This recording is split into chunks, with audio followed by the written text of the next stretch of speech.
か手はないの？もうこれしかない。僕が残って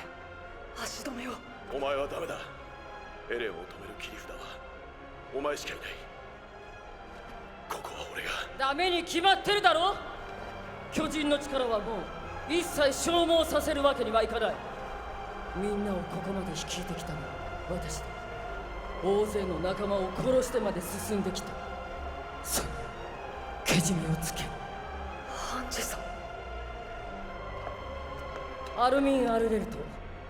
君を15代調査兵団団長に任命する。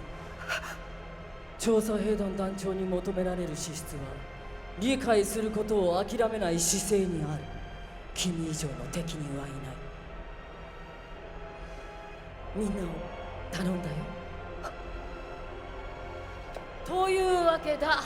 じゃあね、みんな。ああ、リヴァイは君の下っ端だからこき使ってやってくれ。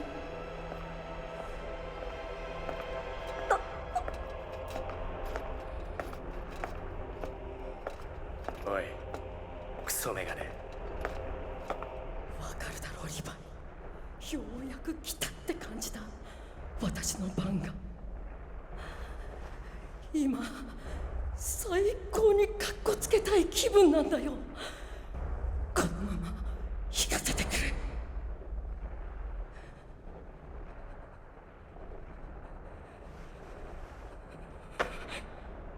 心臓を捧げよ。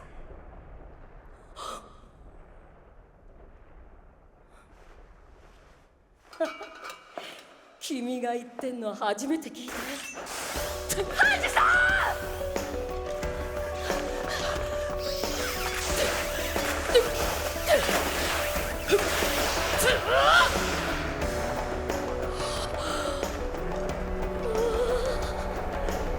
やっぱり巨人って素晴らしいな。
ああ、そうだ。エレン、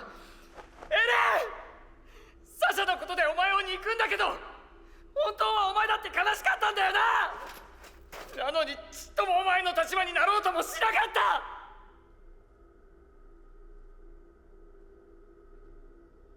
エレン、私はあなたの罪を一緒に背負いたい。あなたと同じ罪が私たちにもある。だからもう私たちを遠ざけないで。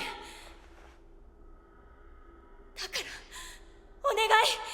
帰ってきて。だとよエレン、今ならケツに蹴り入れるだけで勘弁してやる。おい、なんとか言ったらどうなんだ。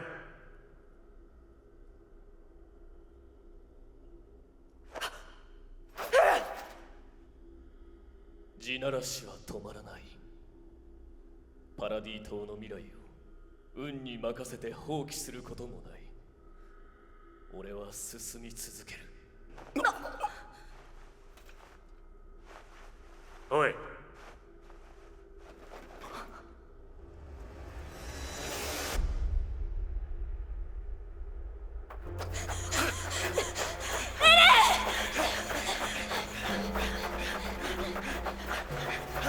子供シャネク。でもあれはエレンだよ。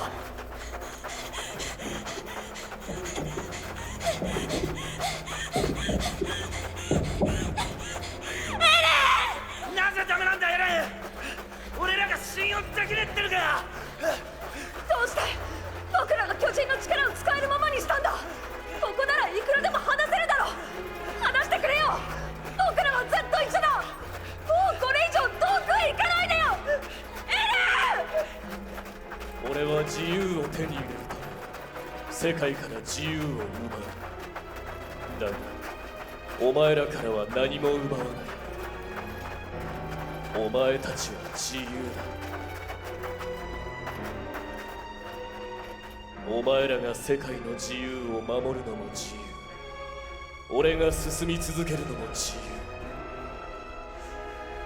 由。互いに曲げられぬ信念がある限り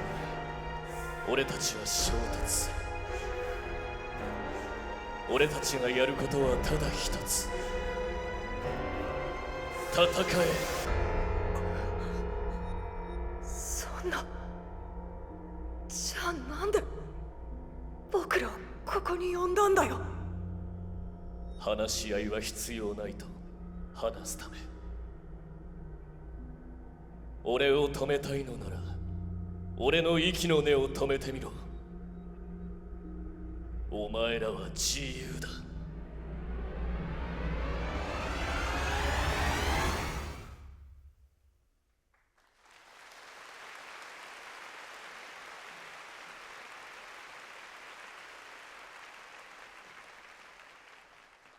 いってらっしゃい、エレン。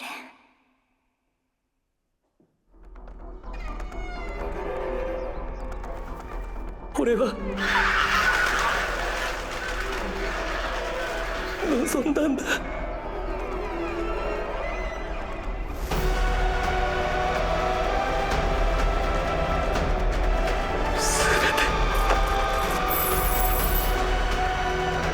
消し去ってしまいたかった。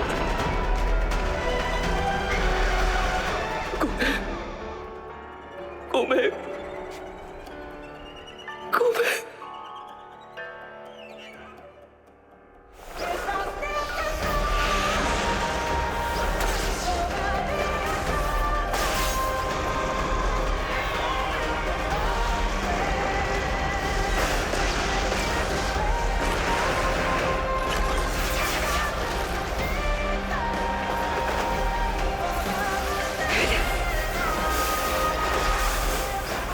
もう一度質問させてくれ。君のどこが自由なのかって。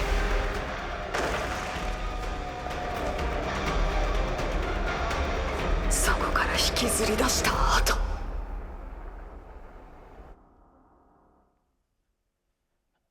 ありがとうございました。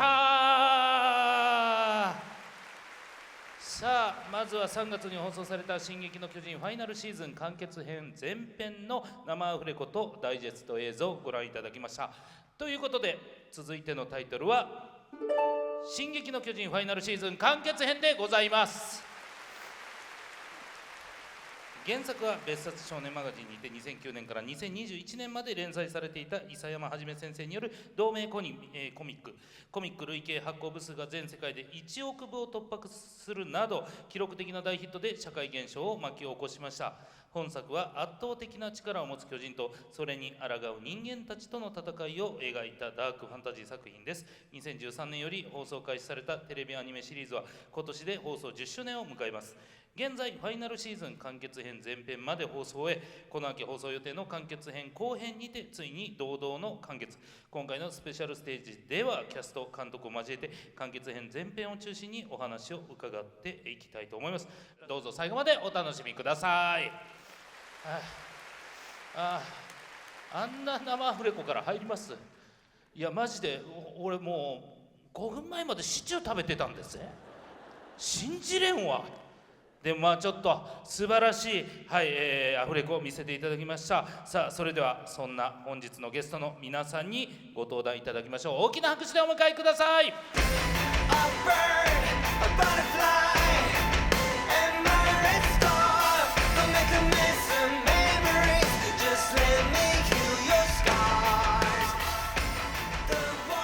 りがとうございます。テレビアニメ「進撃の巨人」より LA 映画役梶裕貴さん、ミッカーさん、アッカーマン役石川由依さん、漢字蔵役拓郎美さん、そしてファイナルシーズン監督の林雄一郎さんです。よろしくお願いします。お願いします。お願いします。いやちょっと冒頭から生アフレコで始まりましたけども、さあ皆さんいかがだったか、ちょっとその辺の、部分からお聞きしたいです。パクさん、こちら、はい、いきなり冒頭であの演技となりましたが、ちょっとマジで帰りたくなりました。なんでですか？ちょっと内田君の歌の後で、ちょっと監督と言ってたんですよね。ちょっとこの後出づれえなっつって。いや出づらいとかじゃない。あ、そうっすか。圧倒的な演技、圧倒的な、もう全員鳥肌立ててました。ありがとうございますぴょん。あ、よかった。すいません、すいません。いや素晴らしかった。ありがとうございます。さあそして梶さんも、アフレコの方いかがだったでしょうか？そうですね、さっきまで舞台上ですごく楽しそうに料理をしていたのにもかかわらず、こんな空気にしてしまって本当に申し訳ないなと。いやこれはもうその並べたマッパさんが悪いよ。あんまり「進撃の巨人」ってこういう合同イベントみたいなことなかったんで、そうなんだ。気持ちの持ってき方がすごい難しいなと思ったんですけど、俺でも進撃の巨人イベント2回目なんでごめんなさい、挟んじゃった、ごめんなさい。いやいいです。いやもうね、本当にハンジさんのすごく印象的なシーン、生アフレコで僕ら自身も見られるっていうのがすごく、刺激を受けましたし、それ中で聞いてて、ね、もう一気に世界にこう引き戻してもらえるような感覚がありつつ、エレンはどのシーンを生アフレコするのかなって、ちょっとゾワゾワしてたんですけど、まあね、個人的にすごく演じるのが難しかったその懺悔をするというか、ごめんなさいっていうシーンがここに来てたらもう僕本当に帰れなくなってたんじゃないかと思うんで、あのシーンで良かったってことはないですけども、この初めて皆さんの前で披露するアフレコだったので、すごい緊張感はありつつ、やっぱこの独特の生の空気感っていうのは、素晴らしいなと思いましたね。ありがとうございます。さあそして石川さんいかがだったでしょう？いや本当にこの合同イベントで、アフレコする生アフレコがあれで良かったのかぐらいな、いやきっと進撃の内容をもしかしたら知らない方もいらっしゃる中で、す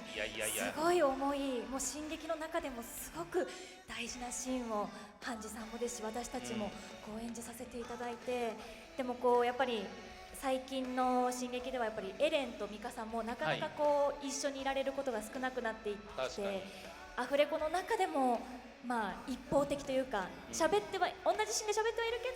こう絡むってわけではないっていうのをなんか改めて今日やってて、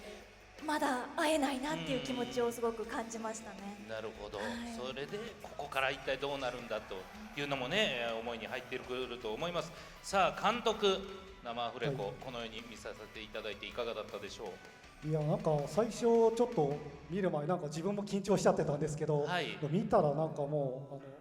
ういやでもなんだろう、本番のアフレコよりもむしろなんか気合が入ってる感じそんなことないよ。そんなことじゃあそんなことないよね。どっちも一緒ぐらいですよね。いやどっちも一緒ノリがかなりやっぱり特にやっぱパクさんのすごいなんか男前な感じの感じになっててかっこよかったですね。でもね、それはやっぱり絵と音の力っていうのは確実に僕らをこう引っ張ってもらえる。やっぱアフレコの時は映像がまだ未完成だったっていうのがあるんですよね。そういうことだ。だから今日すごいごめんなさい、また挟んじゃった。いや全然いいんですよ、さっきから。いやちょっともう喋らないです。なんですいませんでした。聞かせてくださいよごめんなさいすいません。じゃあ一言だけ言わせてもらっていいですか。はい。いや本当に絵が完全についた状態でのハンジが死ぬって言っちゃった。いやまあそういうシーンをちょっとやらせてもらえるっていうのはないことなので、なんか私もちょっとそこは気合が入ってしまいましたし、実はセリフで終わるはずだったんですけど、これぜひこの超すごくなかったですか皆さん、このいやそう本当にすごかった。でしょ。なんでえげつないこの作画を監督のこの演出とこの作画を皆さんにこの大きなスクリーンで見ていただきたいなと思ってこのシーンは入れさせていただきました。逆にお願いして。いやいやこれはもう当然皆さんももう見応えあってさすがだったと思います。ありがとうございます。本当に素晴らしい。さあこんな生アフレコを受けてこの後作品についていろいろお聞きしていきますのでどうぞよろしくお願いします。お願いします。お願いします。さあそれではお座りいただいて。はい、失礼します。さあということで今年3月に1時間スペシャルで放送されたファイナルシーズン完結編前編でございます。やはりハンジが一番注目を浴びたようにも思いましたが、さあ放送後どうだったでしょうパクさん、お話は。おっとさっき挟まなきゃよかった。いやいいんですよ。いいですか。はいね、先ほども言われたやっぱり絵がついた時の反響って半端ないですか。いや半端なかったっすね。どこ行ってもお疲れ様でした。お疲れ様でしたしかちょっと声をかけてもらえずというか、だからその声がものすごくたくさん届いたので、なんというかこうハンジだけじゃなくこうやって自分の命を燃やして次のものに託していく一人の人生じゃなくてみんなの人生というかエレンとはまた違う一つのこのつなぎ方みたいな選択をちゃんとできたハンジに私もすごくものすごい彼だか彼女とかいまだに分かりませんけど、やらせていただいてとっても、なんて言うんでしょうか、胸が熱くなるようなハンジ大好きです。ちょっと言ってることがよく分かんない。いや全然みんな大好きです。はい、もうみんないや本当に今もう僕めっちゃ泣きそうですもん。やっぱもう泣いてください。もういやもうでも MC が泣いたら変じゃない。そんなことないよ。いいですよ。もしあれだったら僕 MC やりますし。いややめてください。それ俺がお払い箱になるだけだよね。泣いた方が伝わると。ほんまマジでもうめちゃくちゃうるる来てて、もうあんな最後で巨人にやられるわけじゃなく燃えて、それでもハンジ多分皆さんもね同じ気持ちだと思います。本当に、本当にちょっとこれ監督にもお話聞きたいんですけど、こちらのシーン地ならしにハンジが向かっていくシーンですけど、どのようなお気持ちで作られたんでしょうか。そうですね、あそこのシーンってちょうどファイナルシーズンの最初のワンクール目を作業している時にマガジンで連載しているところだったんですね。で作業しながらマッパに届いた原作のマガジン最新話を読んで、ちょうどそのハンジのシーンでもうすごいショックでもうねその日は仕事が手につかないみたいな感じで、いやそうですよね。やっぱりそれだけ本当に印象が強かったし、ここのシーンは本当にもう最高に気合を入れて作らないといけないシーンだなと思ってましたし、でもやっぱりあそこのハンジのシーンってすごい表情が絶妙というか、なんでしょう、武者震いしながらリヴァイとこう語り合ってるシーンというか、あそこなんかこうずっと何年間も調査兵団の団長としてエルヴィンから受け継いでやってきて、それでもなんか板挟みになってすごい辛い思いをしてきて、それをついにアルミンに受け渡して、でそこから解放されたっていうその解放感と、あとこれから自分がヒーローとして戦っていくっていうそのなんか高揚感とか、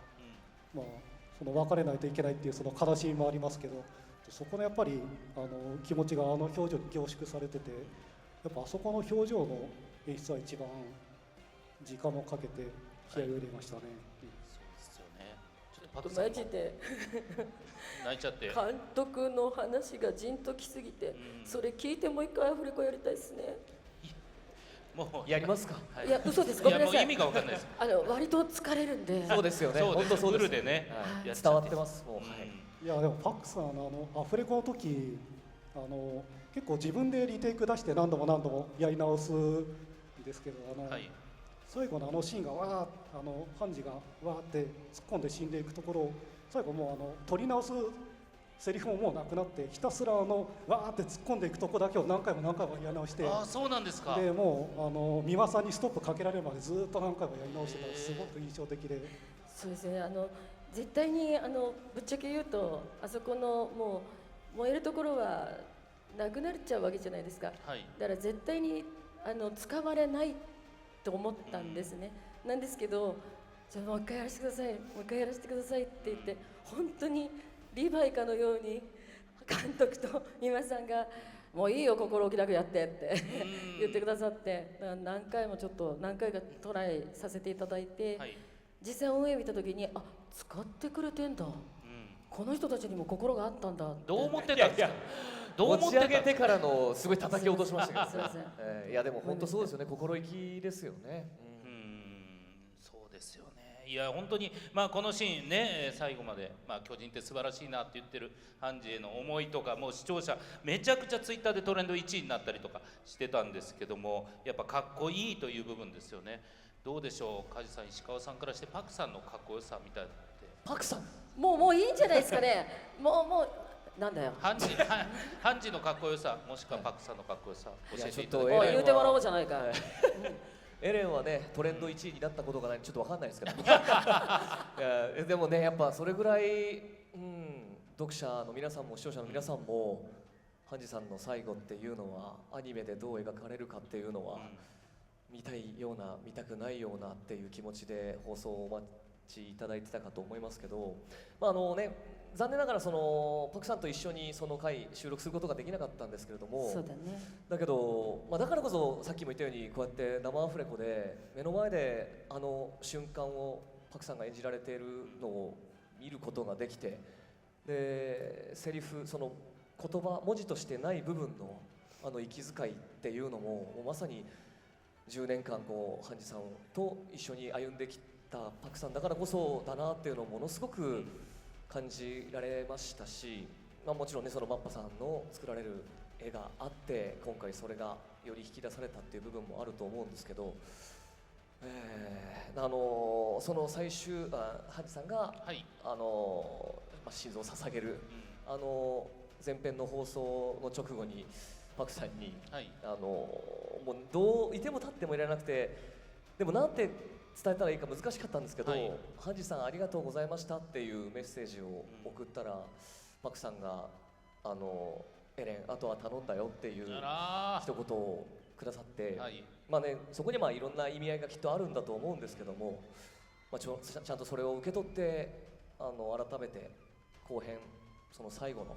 収録に臨まなきゃなっていうのを、それこそ、団長であるハンジさんのその思いが紡いでつながれていくように、僕も、そのパクさんの思いっていうのも最後まで持って演じ抜かなきゃいけないなっていう、まさに心意気の部分をすごく、今日も含めて、はい。見せていただいたなと感じました。なるほど、はいありがとうございます。石川さんいかがでしょうか。はい、いやーそうですね、私原作の時からやっぱり結構最初の頃好きなキャラクター誰ですかって言われた時にハンジさんとかってはい。答えてたりして、もうなんかハンジさんのキャラクターってなんていうか一見するとちょっと変わり者、巨人が大好きで他の人とはちょっと違うような考え方を持っていて、でもすごく実はすごい常識的な心もハンジさんめちゃめちゃ持ってて、はい。ちゃんと怖いという気持ちを持っていたりとか、あと強いんだけどいろんな重圧というかいろんなものを背負って弱い部分が見えたり、すごい奥深いキャラクターで、なんかもし自分がハンジさんを演じてくださいって言われてもきっとこれはどう頑張ってもこのパクさんの演じられるハンジさんのような奥深いハンジさんにはならないなって思うぐらいこうすごいキャラクターが自分の想像以上にすごく素敵なハンジさんでいつもだからこそ今回のこの最後のシーンはすごい放送を見ててもすごい悲しかったんですけど、はい、なんか一緒には収録できなかったんですけど、もう放送を通していつもなんかやっぱすごいなっていうのをいつも感じてました。はいいそのね、や帰っていいですか？いやいやいやいやなんでもう今回はハンジさんパクさんが主役みたいなそうあなたたちが頑張る、監督頑張って、あなたたち頑張ってあなたたち、マッパ頑張ってみたいなマッパ頑張って作品なんですから、私はこれで帰らせていただきたいダと思います。メですよ、残ってください。まあ、じゃあそのね、ハンジのシーンばっかだからあれですけど、まだ他のシーンもございますから、はい、他にも視聴者から、特に反響の大きかったシーンにも裏話を伺っていきたいと思います。ではこちらのシーンをご覧ください。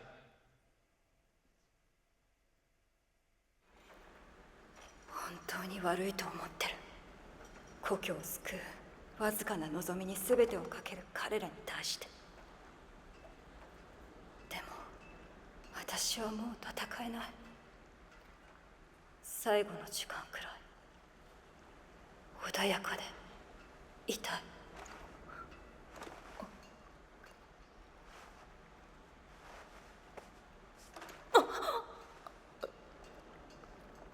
いつの間に。何が。そう分かった。何が。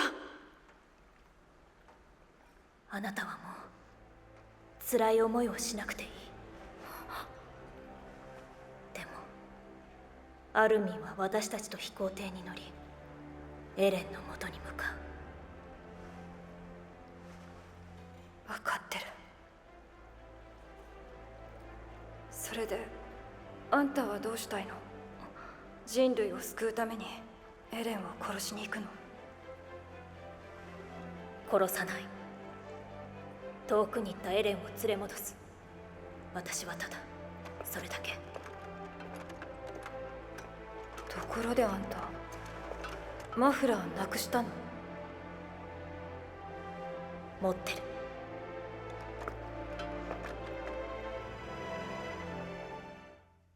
さあこのシーンでございます。ありがとうございます。さあこのシーン、アルミンと兄の関係性ね、こちら気づいた時のミカサ、これ石川さんどのような気持ちで挑みましたでしょう。いやなんか思いのほかめちゃめちゃミカさんはびっくりしてたなというかリアクション大きかった。めちゃくちゃ鈍感そうなミカサでもはい気づくぐらいのうん兄の照れ具合というか、うんうん絵がついてよりこうやっぱり頬が赤くなったりして、はいなんかより照れてる感が出てて、ちょっとそんな兄の表情だったりとか、この前のアルミンの表情をはい含めてちょっと知らない一面を見たっていうちょっとほっこりする部分もありつつ、ただなんだろう、これからの展開を考えると私たちはこう楽しく生きていけるわけではないので、切なくなるシーンだなと思うんですけど、でもなんかアルミンがこう幼なじみとか仲間はたくさんいるんですけど、こうきっとアルミンは一人で抱えてる部分もたくさんあって、頭が良かったりとか、リーダーになってるからこそ、こう孤独を感じてる部分もあったので、なんかちょっとそれ以外のところでちょっとよりどころが一つ生まれたのかなって思うと、ちょっと友達として嬉しいなという思えるシーンでしたね。でもそうですよね、本当にああいうシーンがあるからこそやっぱりなんか僕らの気持ちもね、やっぱり明るいニュースというか、さっき言ったほっこりが一番いいんですけど、まあね、かなり壮絶な世界を描いてる作品なんで、どうしても忘れてしまいがちですけど、本当にこう年頃のね若者たちまだこの時20歳ぐらいですかね。ね集まってるわけですから、なんかねその恋の一つも、はいそういう気持ちっていうのを大切にしてほしいななんて、思っちゃうところがあるんで、まあねその後の展開を考えるとって今石川さんもおっしゃってましたけど、はいまあでもこういう瞬間のその彼女彼らの表情を見ることができてなんか、多少こう、ほっこりじゃないですけど、そういう気持ちをそういう時間を過ごせたことが良かったねっていう部分はありますかね。そうですね、そこを垣間見えたというのが近いのかもしれませんね。さあ素晴らしいシーンでございますけど、他にもまだシーンがございます。さあこちらのシーンをご覧ください。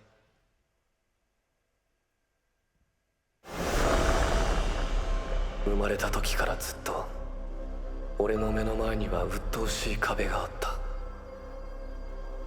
炎の水、氷の大地、砂の雪原。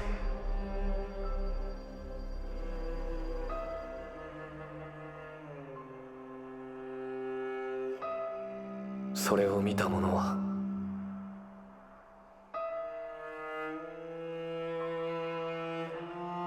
この世で一番の自由を手に入れた者。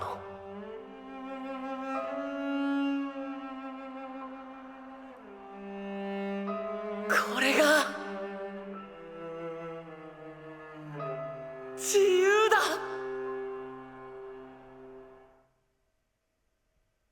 ありがとうございます。エレンのシーンでございますが、さあエレンの成長とともに10年間エレンを、やられている梶さん、こちらいろんなエレンをやってきたと思います。大切にしていることってあったりするんでしょうか。そうですね、このシーンは台本をいただいて、もちろん原作読んで展開は知っていたわけですけど、いざ演じるとなるとどの時のエレンが言っているのかっていうのが難しいところだなと思って、自分の中でもいくつかこうプランを持っていって、現場で始まる前に監督にいろいろ質問というか相談をさせていただいて、その中の一つには最新の状態のエレンから時間を逆行していくような感じで最後の自由だの10歳当時の少年エレンにその生態も変化していくっていうのもあったんですけど、結果的には今の最新のエレンよりもちょっと前のエレン、ラムジーにごめんなさいというぐらいのぐらいの時間軸のエレンをベースに、少年の時にガラッと変えるっていう演出に落ち着いたわけですけど、なので、回想とかはね今までにもあったわけですけど、この段階でこういう流れで10歳当時のエレン、しかも、第1話この年齢から始まっているので、演じるっていうことの、難しさもありつつ、やっぱここでそれを挟んでくる諫山はじめ先生、しかも自由という彼がずっと追い求めてきたものを当時の彼に言わせるっていう、その世界観の構築というか、もうシンプルに言うとエグさというかそうですよね。だからこそえぐられる、こっちもえぐられるっていう部分があると思うので、その、やっぱ作品作りの凄まじさっていうのを改めて感じましたし、僕もなんか今のエレンが本当はどういう気持ちなのかっていうのを頭で整理する機会にもなった気がしますね。なるほど。はい、パクさん。このシーン終わった後、音響監督の三輪さんから聞いたんですけど、多分ごめんなさいっていうシーンの方ですね、それ。そっちか。この収録、言っていいの？大丈夫です。なんか音響監督の三輪さんから、はい、梶君の後が私収録だったんですけど、梶っちが涙が止まらなくなってスタジオの中をずーっと時間くださいってずーっと歩き回っていたっていう話を聞いて、お前も梶もなっていや、なんか三輪さん、僕は気持ちはもちろん毎回そうなってますけど、本当にもうどうしようもなくなってしまうほど体までそっちに持ってかれたことって今までなくて、でもやっぱそれが10年っていう重みなのか、彼の気持ちっていうのがやっぱシーンの切り替え変わるタイミングで気持ちもリセットできるのがプロの声優だとは思うんですけど、どうしてもなんかそこだけは本当に戻ってこれなくなっちゃって、でもまあ、なんていうかプロとしてダメだったとしても、まあ、その回が放送される作品として、いいものになるなら別に僕は何と言われようといいかなと思うんで、まあ、あれはあの瞬間にしかできなかった芝居になったのかなと、思ってまいやす。それがプロだと思うし、なんかそれを監督見ててどう思われたのかなって。いやでもやっぱこう演出する方としてはそこまで感情を入れて演じてくれるっていうのはすごく嬉しい、まあ、いつもそう願って見てはいるんですけど、実際なんかやっぱあの時の梶さんは本当に入り込みすぎてて、なんかあわわってちょっと見てる方が心配になってしまうぐらいではあったんですけど、ただでもこの先の展開もやっぱり同じぐらいこう結構グッとくる部分があるので、そこは今から僕もちょっとまた心配かなってでもそれと同時にちょっとすごく楽しみでもあるんですけど、なるほど、最後まで、丁寧に演じたいと思います。楽しみにしてます。さあということで、ここまで完結編前編について振り返ってまいりましたが、ついに今年完結を迎えますアニメ「進撃の巨人」シリーズ完結編の後編は2023年秋に放送予定ということで、ここで嬉しいお知らせがございます。なんと出来たての新規ビジュアルがここマッパステージに届いております。ありがとうございます。これ僕らもまだ見てないですから、本当に皆さんと共に見るということで、初めて、さあそれでは見てみましょう。本日初解禁「進撃の巨人」ファイナルシーズン完結編後編キービジュアルです。どうぞ。ちょっともうやめてよ。さあちょっといろいろありますけども、監督この構成から考えられたということです。どのような思いが。そうですね、まあ、今回だいぶ最後ということもあって、ちょっと変化球っていうのはあるんですけど、まあ、でもいつもやっぱりこうキャラクターがわーっとたくさん入り込んでくるようなものが多かったと思うんですけど、まあ、僕は個人的にやっぱり結構隙間をこううまく使ってレイアウトしたいなと思ってやってるんですけど、まあ、今回ついに隙間だけになったというかそれがどういう意味かってことですよね。それはちょっとこちらからちょっと我々後編待ってていいですか。もうこれを見て一体どんなもんか想像しながら、これがだからもう本当にキービジュアルとしては一番最後のそうですね、本キービジュアルってことですよね。やっぱりもういろいろ考えるとこれぐらいしか思いつかないというかね、何をやってもちょっとネタバレっぽくもなるし、あとなんか打足っぽくもなってしまうので。なるほど。石川さんいかがですかこちら。いやなんか寂しくなっちゃいましたね。そうですよね。まあまあ最後なんだっていうのもありますけど、テキストも誰のものなのかなとかなんというかね。なるほど。さあこちらからぜひね、こちら秋あります完結編後編楽しみにしていただければと思います。さあ続いて催事のお知らせでございます。6月20日からベースヤード東京原宿にて、そして6月30日からベースヤード東京大阪にてマッパ×ベースヤード東京進撃の巨人ポップアップ企画展地ならしの開催が決定いたしました。人気キャラクターの新規書き下ろしグッズはもちろん、地ならし巨人が新たな書き下ろしグッズとして登場します。さらに会場では完結編前編の複製原画も展示予定です。詳細は随時発表してまいりますので、ベースヤード東京公式ツイッターをご確認ください。皆さんぜひお楽しみに。さあそして改めまして「進撃の巨人」ファイナルシーズン完結編後編は NHK 総合にて2023年秋放送予定です。皆さんぜひお期待ください。さあということでもう気づけばお時間でございます。さあそれでは皆さんステージ前方の方に来ていただいてですね、一言ずついただければと思います。まずパクさんお願いします。そうですね、ちょっと何を言えばいいのかわからないですけれども、でも「進撃の巨人」面白い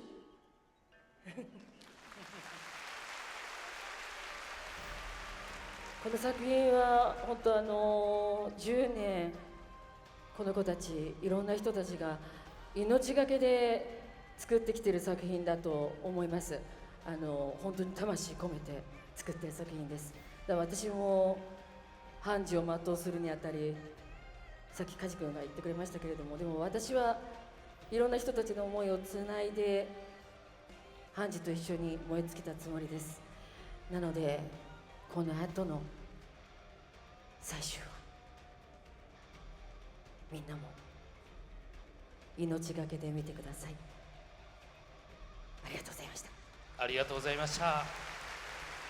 さあ続いて石川さんお願いします。はい、ご来場いただきまして、そして配信をご覧の皆さんも本当にありがとうございました。後編の前に、イベントでこうやって生アフレコさせていただいて、最初はアフレコ内容を見て、このシーンを、自分のシーンももちろんですし、ハンジさんのこのシーン見れるんだっていうすごい嬉しさ半分、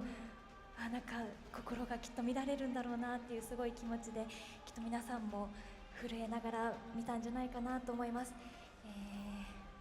でもこの後編も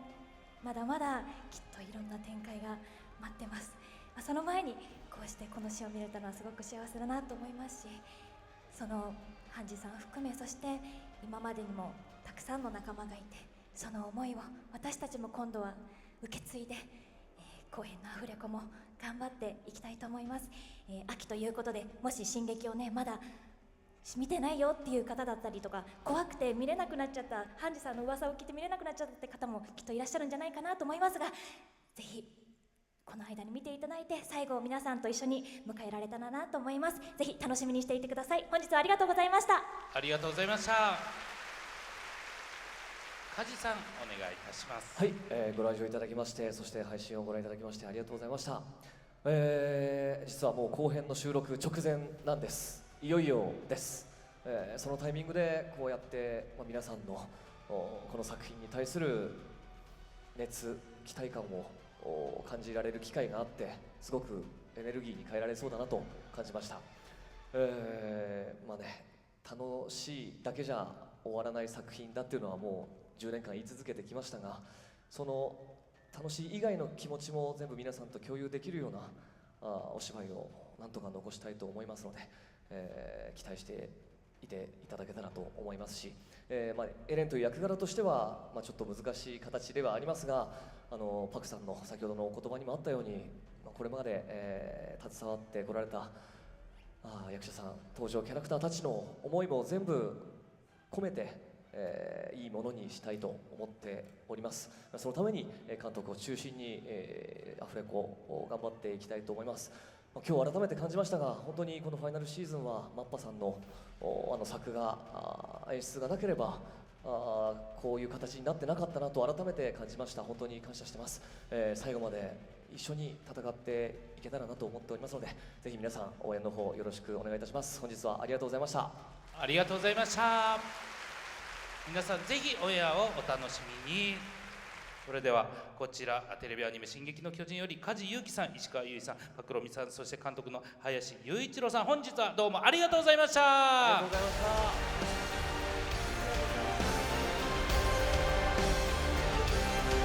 それではお送りください。拍手でお送りください。監督どうぞ。